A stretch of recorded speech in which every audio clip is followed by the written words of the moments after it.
estamos muy atentos todos a la ciencia, a lo que están haciendo los científicos. ¿Qué vacuna pueden descubrir? ¿Qué tratamiento en contra del coronavirus? ¿De qué manera podemos retomar la vida anterior gracias al trabajo que ellos pueden estar haciendo en sus investigaciones? Pero este interés de la gente común y corriente por el trabajo que hacen los científicos comenzó mucho antes. Y uno de los que ha estado involucrado, ha incentivado esto de la ciencia pop, como se llama uno de sus libros, es nuestro siguiente invitado. Él es Gabriel León, es bioquímico, doctor en biología celular y molecular de la Universidad Católica, pero lo más importante es que es comunicador, es un científico que no se ha quedado en el laboratorio, sino que ha salido a contarnos a todos nosotros lo que la ciencia ha descubierto. Gabriel, muchas gracias por estar con nosotros. Hola Macarena, ¿qué tal? Gracias a ustedes por la invitación. Gabriel, sabemos que tienes un nuevo libro y es ya de, podríamos decir, la saga o la colección dedicada para los niños y adolescentes. Partimos con qué son los mocos y otras preguntas raras que hago a veces. Después era por qué los perros mueven la cola y ahora es por qué me sigue la luna. ¿Para quién está enfocado este libro y cuáles son esas preguntas que responde? Estos libros están pensados principalmente en niños. De hecho, fueron inspirados por mi hija, que a los 8 años me hizo una pregunta muy buena con respecto al cuerpo humano. Me preguntó por qué se arrugaban los dedos cuando uno estaba bajo el agua.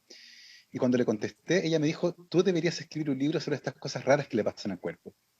Y a partir de ese mandato, básicamente, comencé a recolectar preguntas que los niños me hacían en charlas que yo daba en colegios por todo Chile. Y esa carpeta con preguntas que está en mi computador durmiendo se convirtió un buen día en un libro, que fue el primero, el que son los mocos. Y nos dimos cuenta que había mucho interés por este tipo de literatura, que es de carácter científico, pero que además muestra algo que es muy importante, que la ciencia no es una bolsa con respuestas. Muchas de las preguntas que hay acá, de hecho, no tienen una respuesta.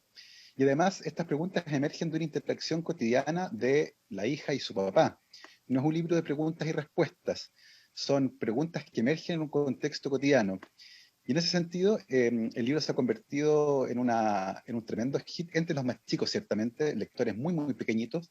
De hecho, hay varios niños me han contado sus papás que el primer libro que han leído por su cuenta ha sido justamente este, hasta ya más grande, entrando en la adolescencia. Y otro público que ha sido muy, muy capturado por estos libros son los papás y las mamás.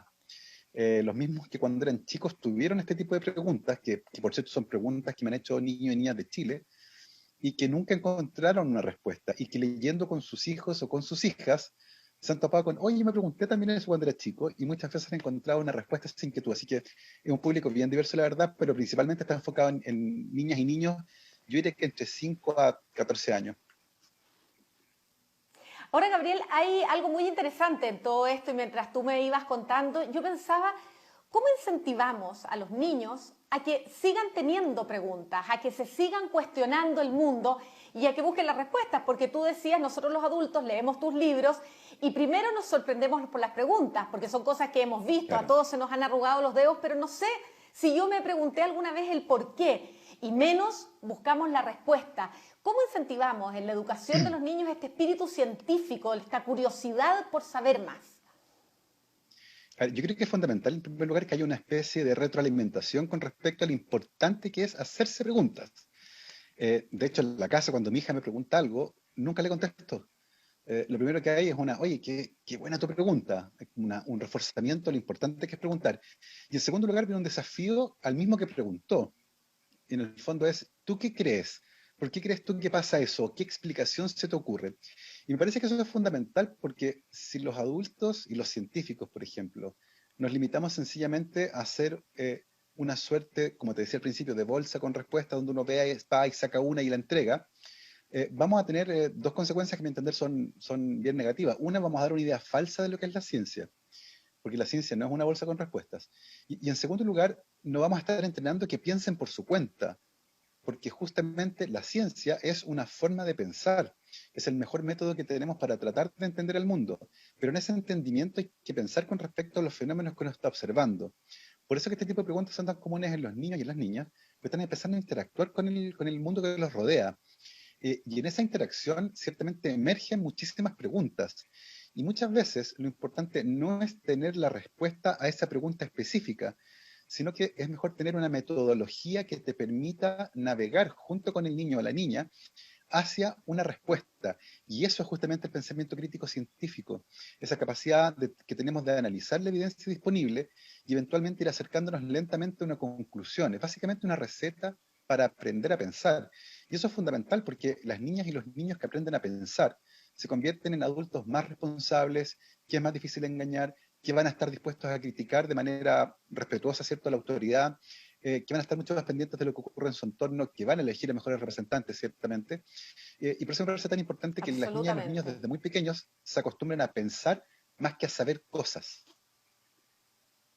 Esa curiosidad intelectual que como papás siempre queremos incentivar, pero muchas veces en lo que nos pasamos el tiempo es en que se aprendan algo de memoria, más que como tú dices, Claro. aprendan a pensar o aprendan a buscar. Los niños hoy día tienen la ventaja de que existe internet y cualquier respuesta la pueden buscar por ellos mismos, no necesariamente tienen que saberla de memoria. Mm. Ahora, ¿cómo interpretas tú este acercamiento que ha habido en los últimos años hacia la ciencia? Porque ya no es de interés solamente de los científicos. Para cualquier persona, Mm. para un periodista, para un ingeniero o para a lo mejor alguien del mundo más de las humanidades, sigue siendo muy interesante este acercamiento a la ciencia, y tú en eso has hecho un trabajo y se ha sumado a lo mejor el profesor Massa, de dar Claro. a conocer aspectos científicos, pero en un lenguaje que es entendible para todos. Tengo la sensación de que hay varios elementos que se conjugaron en este fenómeno. Ciertamente la tecnología tiene parte importante de la culpa porque junto con los blogs, los podcasts y los canales de YouTube permitió acercar a un público nuevo a personas que venían del mundo científico que tenían ganas de contar lo que hacían y eso ciertamente es un tremendo apoyo. Pero por otro lado, los medios masivos como la televisión, por ejemplo, las editoriales, las radios, también se dieron cuenta que hay algunas figuras del mundo científico que tenían habilidades comunicacionales. Y eso me parece que es tremendamente importante porque esas habilidades usualmente no se forman en la carrera de un científico. Y me da la sensación de que las universidades también están dando cuenta de aquello. Es muy importante que un buen científico, una buena científica, sea también capaz de comunicar lo que hace, sus hallazgos, su trabajo, no solo al público especializado, no solo a sus colegas, sino que también a toda la comunidad. Y al mismo tiempo que eso ocurre, los medios van dando espacios. Y es así como hace algunos años atrás vimos una especie de boom literario y aparecieron muchísimos libros sobre difusión científica escrito por científicos chilenos.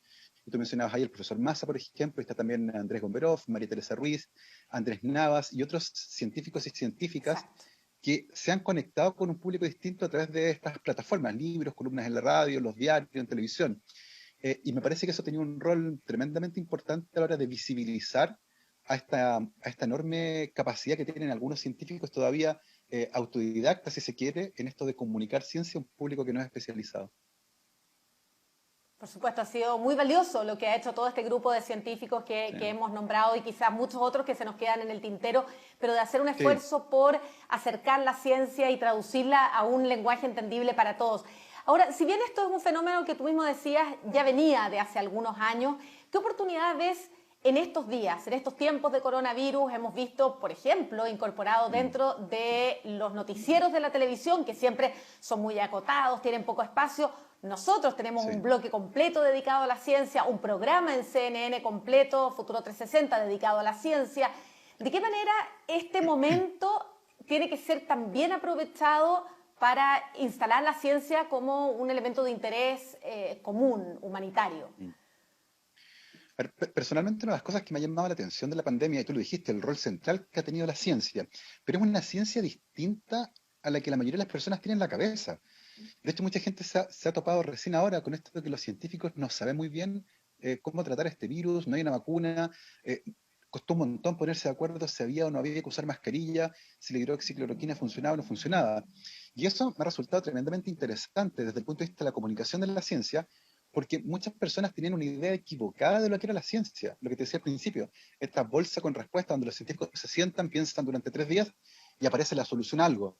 Y es un camino que es mucho más complejo, que vive permanentemente en la incertidumbre, donde la acumulación de evidencia permite lentamente ir cambiando la dirección de una investigación, en la que los científicos, por supuesto, deben estar dispuestos a abandonar una idea original para abrazar otra distinta, cuando la evidencia así lo sugiere. Los científicos cambian de idea, cambian sus conclusiones cuando la evidencia que obtienen les indica que tienen que ir en otra dirección.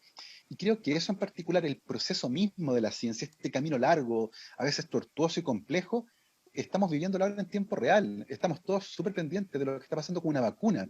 Y nos hemos enterado de los ensayos clínicos y de que participan cientos y miles de científicos en cada proyecto y que toma mucho tiempo y que es complejo y que hay que asegurarse que es seguro y efectivo.